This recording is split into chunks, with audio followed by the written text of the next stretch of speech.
Bonjour à tous. Nous nous retrouvons aujourd'hui pour mettre en pratique nos connaissances durement acquises sur les croisements génétiques afin de réaliser une analyse prédictive de la famille, à savoir s'il y a un risque de transmission et d'apparition de la mucoviscidose.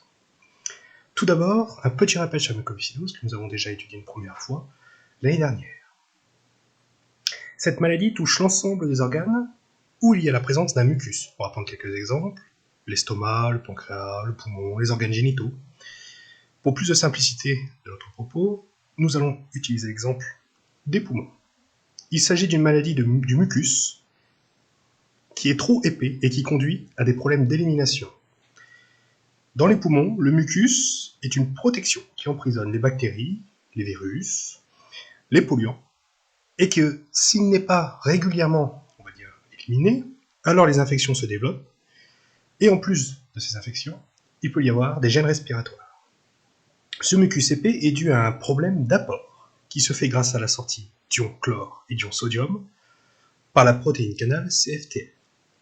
Ce qui se passe, c'est que c'est chez un individu homozygote récessif, car il s'agit là d'une maladie récessive, alors cette protéine canal n'est soit plus produite, soit elle est toujours produite, mais elle fonctionne partiellement, ou alors elle ne fonctionne pas du tout. Par conséquent, les ions, s'ils ne sortent plus, on va rappeler les ions chlore et les ions sodium, l'eau n'est plus attirée vers l'extérieur, donc vers le mucus. Si l'eau n'est plus attirée vers le mucus n'est plus dilué, il devient trop visqueux, et il devient alors impossible de l'éliminer naturellement, et pour ça il y a des traitements, mais malheureusement, l'espérance de vie d'une personne atteinte de la mucoviscidose est en moyenne 30 ans. Passons dès à présent à notre cas d'étude.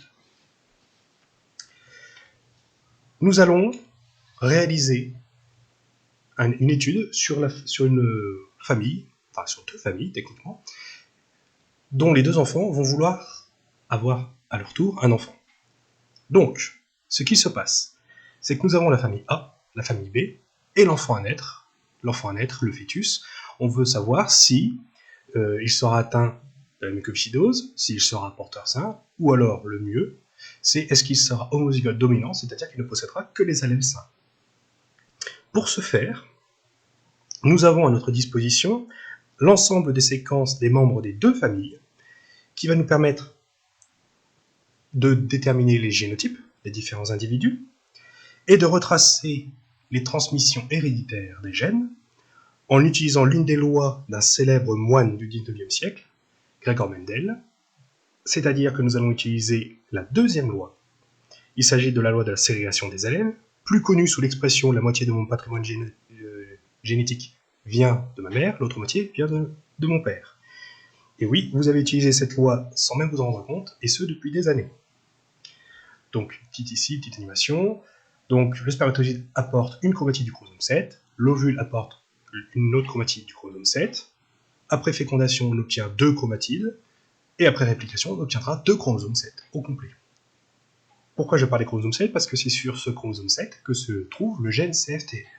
En réalité, il existe 2075 allèles récessifs de ce gène, mais nous, aujourd'hui, nous n'allons en analyser que 2. Nous allons avoir les allèles, l'allèle CFTR sain, qui est dominant, l'allèle delta F508, qui est un allèle récessif, qui est dû à des mutations, qui représente quand même 68% des allèles présents en France, et, enfin des allèles récessifs présents en France, et l'allèle R553X, qui est aussi un allèle récessif, qui peut provoquer la maladie, et qui est présent plutôt autour de 2% dans les cas de mutation. Donc, pour analyser ces séquences, nous allons utiliser le logiciel Anagene. Donc, dans Anagene, nous allons ouvrir des séquences. Donc là, nous allons prendre la famille A. Alors, là, nous avons l'ensemble des séquences des individus de la famille A, ce qui représente beaucoup de séquences. Nous avons à notre disposition la séquence de l'allèle CFTR non muté, la séquence de l'allèle CFTR delta 508 et la séquence de l'allèle CFTR R553X. Ensuite, nous possédons les séquences des 2 allèles de ce gène, l'allèle qui vient du père, l'allèle qui vient de la mère, de chaque individu, ce qui nous donne 2 allèles à analyser par individu. Nous observons que sur l'arbre généalogique, la famille A a un enfant l'enfant numéro 1, qui est un garçon, qui est malade. Or, les parents n'étant pas malades, cela veut dire qu'ils sont hétérozygotes. Ils ont à la fois l'allèle CFTR et un allèle muté, donc soit la F508, soit la R553X. Donc, nous savons déjà que les parents sont hétérozygotes, et nous savons que l'enfant numéro 1 est homozygote récessif.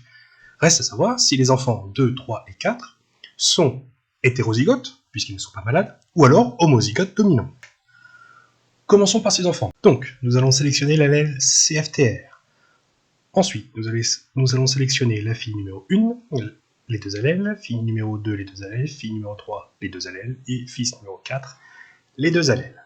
Nous réalisons une comparaison simple des séquences, et nous n'avons plus qu'à parcourir ces séquences, et si une mutation apparaît, cela veut dire que l'allèle ne correspond pas à l'allèle CFTR. Ici, nous tombons sur déjà deux séquences qui sont mutées, la séquence numéro 2, donc l'allèle numéro 2 de la fille 3, et l'allèle numéro 1 du fils numéro 4. Ce qui veut dire que déjà, ces individus-là possèdent deux séquences, enfin une séquence chacun, différente de la CFTR, donc ils seront hétérozygotes. Et d'après le reste, la fille numéro 2 est quant à elle double CFTR, donc homozygote dominante. Si on regarde le tableau des résultats, ça nous donne le père numéro 1 qui possède un allèle CFTR, la mère numéro 2 qui possède elle aussi un allèle CFTR, puisqu'ils sont hétérozygotes, puisqu'ils sont non malades mais qu'ils ont eu un enfant malade. La fille numéro 2 est donc du coup double dominant, enfin double CFTR, donc dominant, homozygote dominant. Et ensuite nous avons la fille numéro 3 qui possède un allèle CFTR et un allèle muté, et le fils numéro 4 qui possède lui aussi un allèle CFTR et un allèle muté. Donc là, ce qu'il nous faut faire, c'est cette fois-ci une comparaison avec un allèle, l'allèle CFTR delta F508.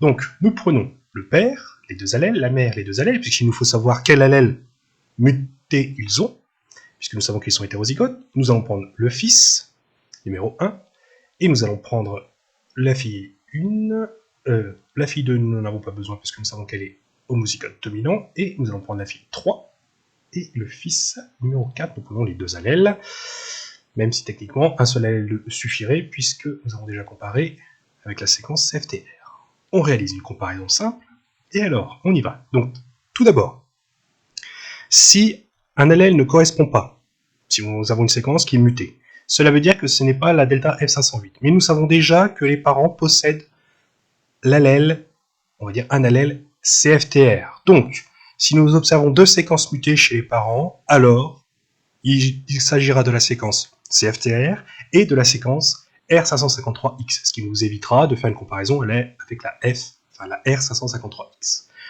Démonstration. On y va, on aligne les séquences, et là on remarque, le père, justement, cas concret. Le père possède un allèle 1 et son allèle 2 qui sont différents à la delta F508. Ce qui veut dire que nous savons que le père étant hétérozygote, il possède l'allèle CFTR, et donc si c'est pas la delta F508 comme deuxième allèle, c'est donc la R553X. La mère, ici, un allèle qui est différent de la delta F553X, mais le deuxième semble identique. On vérifie jusqu'au bout, c'est identique, donc ça veut dire que la mère est CFTR delta F508.